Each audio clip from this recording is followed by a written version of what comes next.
honorable juries, ladies and gentlemen, before I continue, allow me to offer praise to the Almighty God, Ida Sangya Dewasa. Because of His great blessings, I am able to stand in front of you all to deliver a Dharmawacana in regard to the National Utsawa Dharma Gita of Indonesia 2024 here in Surakarta. My Dharmawacana is in the theme of love, and more specifically is entitled Drowning in the Light of Love.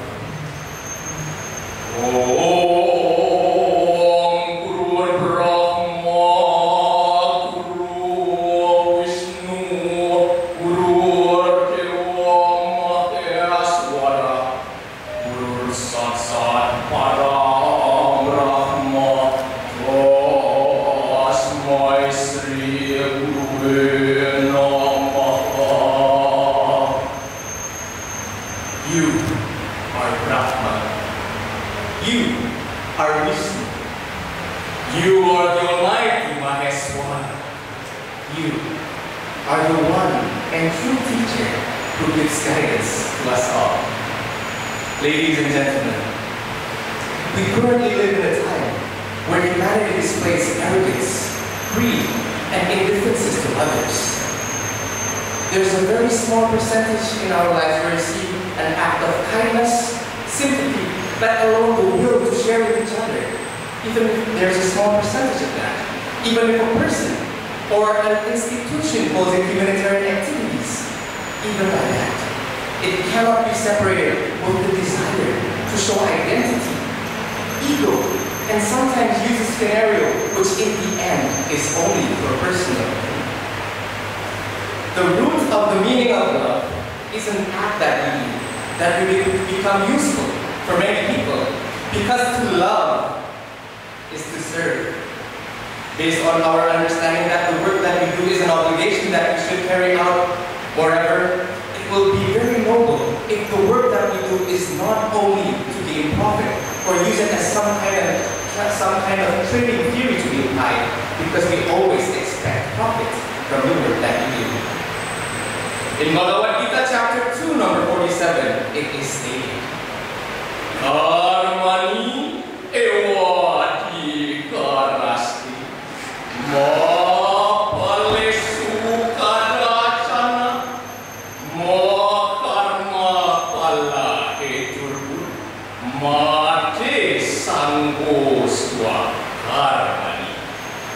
a very deep message to be loaded in everyone's mind that you have the right to carry out your duties and your obligation that has been determined to you, but do not consider yourself the main reason of all of the results of your duty.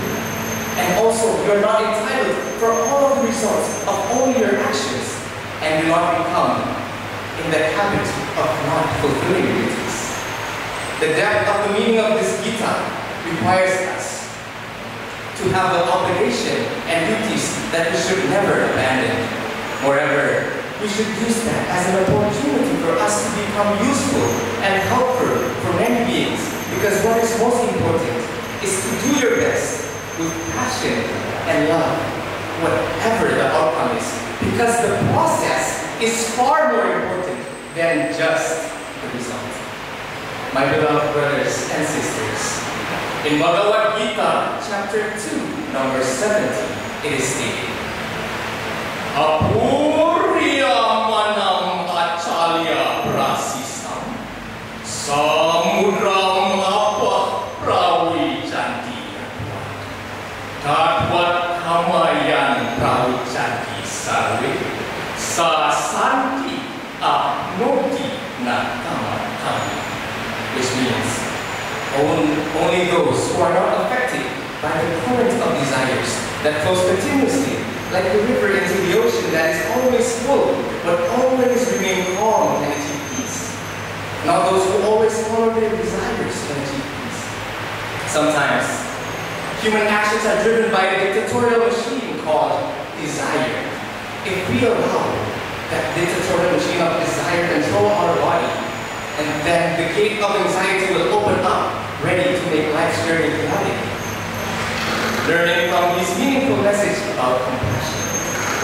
I'd like for all of us here for a moment to open a space in our heart from a lesson of love, from the flowers that are present around us. There are 4 messages that the flower wants to entrust to us, namely, first, flowers always tries to reach and point up. Every spiritual journey should make us move forward, reduce the burden of our worldly desire, reduce the burden of our steps, and make us eventually move up towards peace. The flower has done this even at its lowest branches.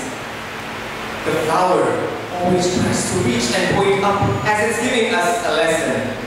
Let go of your burden, your ego. Let's move forward. Second, the flower emits a fragrant aroma. It is undeniable that most flowers have a very beautiful aroma, whether they grow in the garden, in the fields, in the side of the road, or even in the edge of the gutter. The flowers are not unshakable. They always succeed to have a perfect aroma. And the flower does not choose to whom it wants to spread its fragrance to, either to someone who is good, bad, poor, rich, whatever ethnicity and whatever religion. The flower spreads its aroma to everybody. This is in line to Kakawin para Ayuda.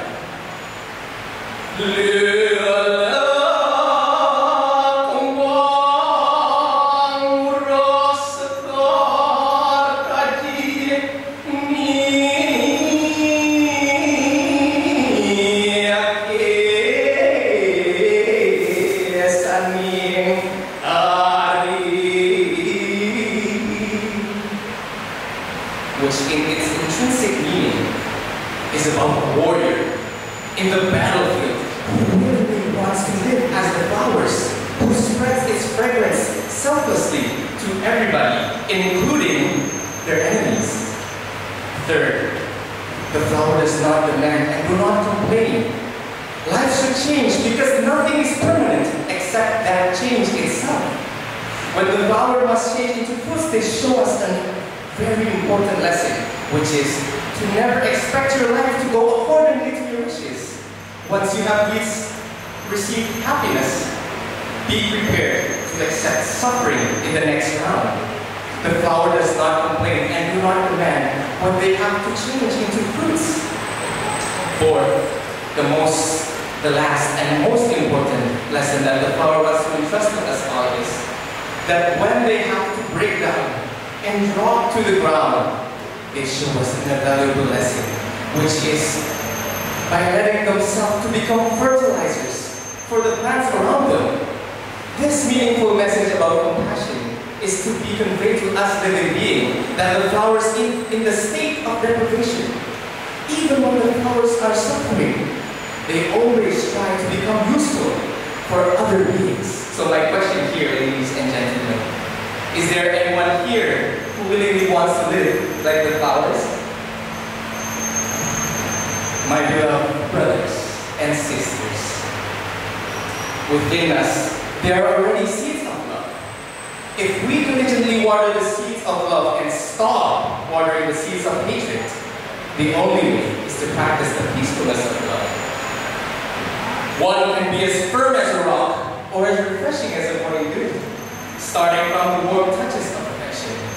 We should not hate each other, and there should never be a competition by hating each other. If the seeds of love that we water with peace, and we fertilize it with sincerity, then, of course, the flowers of love will bloom, Sat Chit Ananda, which means eternal, full of bliss, and full of happiness. And then the fruits of unattachment will emerge. My beloved brothers and sisters, a great teacher once said, apart from God, nobody can dwell within you. We can say that you have a handful of good friends, or even best friends, but think about it. Can they live inside of you? Know that worldly friends are external, and your true friend is within you, and that is the embodiment of God, namely, yes, love. If we have pure love for Ida Sang Yang Dewasa, we will not be affected by the ups and downs of this life. Purity of the soul will then be formed if we understand the concept of the non-harm and non-violence practices. Ahimsa para Dharma. Non-violence is the highest Dharma. It is impossible for one to say that they are fully compassionate but they have not yet understand the concept of ahimsa. My beloved brothers and sisters, if we in our daily life want to enjoy true happiness, then one must know the source of that true happiness. And what is that source? That source, yes, that source is love. There is nothing greater in this world except love. Of course, everything in this world has a price to pay, and the price to pay true happiness is with holy love. We should keep this love as the biggest treasure for us as human, because without love, nothing in this world can give true happiness to us. Therefore, we should change hatred into love, change anger into love. If a human heart is full of love, then of course, the whole world will be happy. My beloved brothers and sisters, it has been clearly discussed in the Vedas, Vasudeva Kutumbaka, which means this whole world is one big family, so we must live as one big family. There are two kinds of relationship in this world that can run smoothly, ladies and gentlemen. First, is a relationship that is based on dharma. For example, is a relationship between parents and their children, the relationship between friends, and the relationship between leaders and their people. If we can fully understand and do this relationship based on dharma, then we will have a happy and prosperous life. But on the other hand, if we understand the relationship based on artha and kama, wealth and desire, that relationship will not last long. As we can see, many of the countries in this world run their relationship based on artha, profit. And once one country does not benefit the other, of course, the relationship will collapse. That's the same with relationship based on kama, desire. My beloved brothers and sisters, hatred. Hatred is the main source of destruction. For example, Duryodhana hated the Pandavas all his life. If a person has so much hate in their heart, first, it will destroy their health, and second, they will lose respect in their society. So we should never hate each other. We should never hate seeing other people's progress. We should celebrate seeing their achievements. If a heart that is full of prema, love, and consider all beings the same, then we will be in happiness in this life. My followers, my beloved brothers and sisters, followers of Dharma, love is a basic nature of us human beings. If we allow it to grow there, here, in all of the hearts of my sisters, in the depth of the heart of my brothers, in the depth of my own heart, and all of the spaces in this universe, the power of love will bloom everywhere. So one more fundamental question I would like to ask today, ladies and gentlemen. Do you agree that love is what makes us live until this day? Or does anyone disagree? My beloved brothers and sisters, and the honorable juries, that was the Dharmawacana that I am able to present in front of you all today. Of course, in the depth of my heart, I hope that this material can become contemplation for us all. At least the title of my Dharmawacana can be remembered. I invite all of us here to be drowning in the light of love. I do apologize for any mistakes, words, acts that I have done in front of you. Last but not least, allow me to end with Paramasa.